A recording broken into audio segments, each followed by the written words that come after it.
আরে হারামজাদা তুই ক্ষমতায় আসিস 90 দিনের কি বিচার করবি? আমাদের এই কঠোর আন্দোলনের কারণে যদি সরকার বলে যায় তাহলে তো সরকার ঠিকই নাই, সেটা বলে যাওয়া উচিত। কিন্তু সহিংসতা পছন্দ করতেন না। তার মৃত্যুর পরে বাংলাদেশের ইতিহাসে সর্ববৃহৎ জানাজা হয়েছে। এই 12-14-15 লাখ রক্ত যদি আমরা বলতাম যে শহীদ ওসমান হাদির রক্তের বদলা নিয়ে আপনাদেরকে ঢাকা শহর ছাড়তে হবে, তারা তার রক্তের বদলা নিয়ে ঢাকা শহর ছাড়তো। বলেছি যে কোন ধরনের সহিংসতার মধ্যে আমরা যাব না। আমরা বাংলাদেশকে স্থিতিশীল রাখতে যা যা করবার দরকার হয় আমরা তাই করব। কিন্তু আমরা দেখতে পাচ্ছি যে বাংলাদেশের শিশুতার নামে বাংলাদেশের কিছু গোষ্ঠী যারা নির্ধারিত লোকদের নিয়ে বিভিন্ন জায়গায় ক্যাবরেজ করে শহীদ ওসমান হাদির যে লড়াই, তার যে সাংস্কৃতিক লড়াই, তার যে ইনসাফ কায়েমের লড়াই, সেটাকে লঘু করবার জন্য বিভিন্ন জায়গায় ক্যাবরেজ করা হয়েছে। এবং প্রতি সময়ে আমরা দেখতে পাচ্ছি যে তারা শহীদ ওসমান হাদির যে আদর্শ, সেই আদর্শকে বিলীন করে দেওয়ার জন্য বিভিন্নভাবে মিডিয়া, সোশ্যাল মিডিয়ার প্রতি তারা প্রপাগান্ডা চালাচ্ছে। আমরা আপনাদেরকে বলে দিতে চাই, শহীদ ওসমান হাদি বাংলাদেশের জন্য এমন এক নক্ষত্র, শহীদ ওসমান হাদি বাংলাদেশের জন্য জুলাইয়ের এমন এক প্রাণ। আপনারা যতই চেষ্টা করেন না কেন শহীদ ওসমান হাদিকে আপনারা কোনোভাবেই জনতা থেকে বিচ্ছিন্ন করতে পারবেন না। ওসমান হাদি আবাবিল হয়ে আসমান থেকে বাংলার জমিনে নিয়ে আসবে। শহীদ ওসমান হাদি এই ইনকিলাব বাংলাদেশের মানুষের স্বাধীনতা সংগ্রামের কথা বলবে, তাদের জুলাইয়ের কথা বলবে, ইনসাফের কথা বলবে। এই যে মায়া, আমার মা এবং বোনেরা, শহীদ ওসমান হাদির মা এবং বোনেরা এই পেছনে এসে দাঁড়িয়েছে, তারা আমাদেরকে বলছে যে আমাদের সন্তানদেরকে যদি এর জন্য রক্ত দিতে হয় আমরা তার জন্য এখানে এসে দাঁড়িয়েছি। একটা কথা আপনাদেরকে মনে করিয়ে দেই যে আপনাদের এই মিডিয়ার সামনে শহীদ ওসমান হাদি বারংবার বলেছে যে বাংলাদেশের জন্য আমরা দেখতে পাচ্ছি আমরা যদি এই জুলাইকে যদি আমরা বাঁচিয়ে রাখতে না পারি তাহলে বাংলাদেশের আকাশে এমন অন্ধকার আসতে পারে যেটা আমাদের জন্য সেই অন্ধকার থেকে আলোর মুক্ত অসম্ভব হয়ে পড়তে পারে।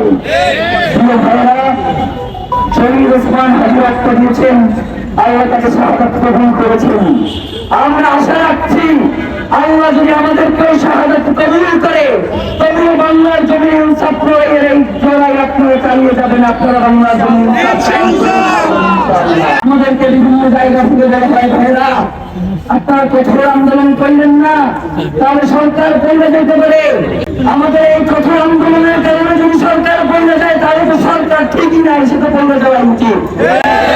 সরকারের যদি এই সামান্য আমাদের এই বক্তব্য যদি সহ্য না হয়, তারা যদি এই সত্য অল্প পরিসরের মানুষগুলোকে মনে করে তার হুমকি, যে মানুষগুলো বাংলাদেশের স্বাধীনতা সার্বভৌমত্ব যদি টিকিয়ে রাখতে চায় তাদেরকে যদি তারা হুমকি মনে করে, তাহলে আমরা মনে করছি যারা এখন সরকার রয়েছে তারা বাংলাদেশের স্বাধীনতা সার্বভৌমত্বের শত্রু, বাংলাদেশের ইনসাফ কায়েমের শত্রু, বাংলাদেশের স্থিতিশীলতার শত্রু। আমরা ইনকিলাব মঞ্চ আপনাদেরকে জানিয়ে দিতে চাই, আমরা গতকালকে আপনাদের মাধ্যমে 3 দফা ঘোষণা করেছি। এখন পর্যন্ত আমাদের কাছে এর কোন সুনির্দিষ্ট ব্যাখ্যা এসে উপস্থিত হয় নাই। 90 দিনের কথা বলা হয়, আরে হারামজাদা তুই ক্ষমতায় আসিস 90 দিনের কি বিচার করবি? 90 দিনের কথা বলে আগামী 30 কার্য দিবসের মধ্যে 2টা বিচারিক ট্রাইব্যুনালের মধ্য দিয়ে আন্তর্জাতিক গোয়েন্দা সংস্থা যারা পেশাদারী এবং নির্ভরযোগ্য তাদের মধ্যে দিয়ে শহীদ ওসমান হাদির খুনের সাথে যারা জড়িত রয়েছে তাদেরকে গ্রেফতার করে আগামী 30 কার্য দিবসের মধ্যে বিচার নিশ্চিত করতে হবে, কোনো হাঙ্কি পাঙ্কি চলবে না।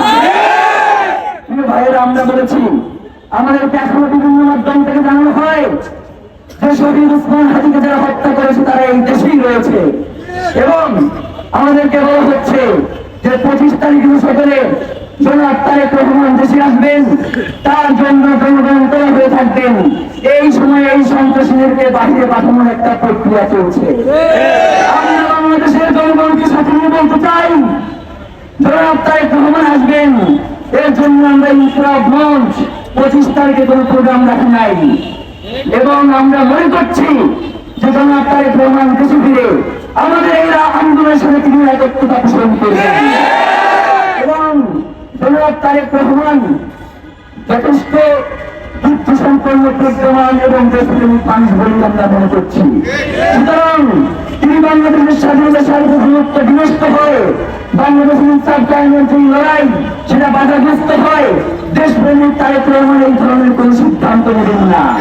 তিনি অবশ্যই যাতে অতি দ্রুত ওসমান হাদির খুনিদেরকে বিচারের মুখোমুখি করা যায় এবং 30 দিনের মধ্যে সেই বিচারটা সম্পন্ন করা যায়, সেক্ষেত্রে তিনি আমাদের সাথে একত্রতা পোষণ করে আন্দোলনে সামিল হবেন।